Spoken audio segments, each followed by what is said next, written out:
শনিবার ব্রিগেডে বিজেপির মহাসমাবেশ। বিধানসভা নির্বাচনের আগে বঙ্গ সফরে আসছেন নরেন্দ্র মোদী।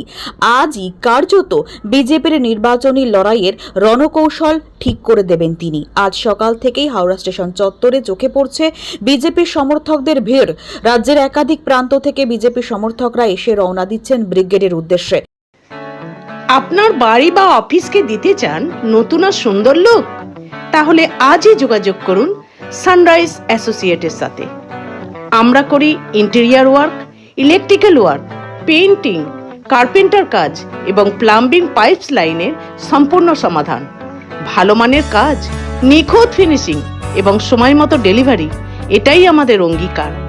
আজই চলে আসুন 56/1 Andul road, Danesh lane, ground floor, Howrah 9।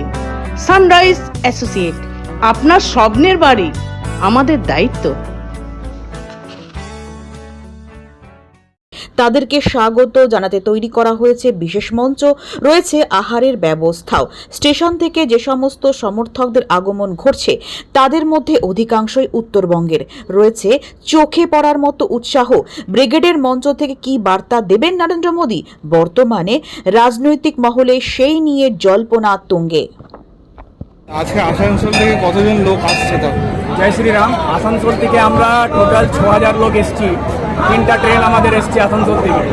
6000 লোক আমরা ফুল প্যাক। 6000 লোক এসছি। পশ্চিমবাংলা থেকে মহাপরিবর্তন হতে যাচ্ছে তার সাক্ষী হতে। আর এবার আমাদের যে পরিবর্তন হতে যাচ্ছে কোনো মাইকা লাল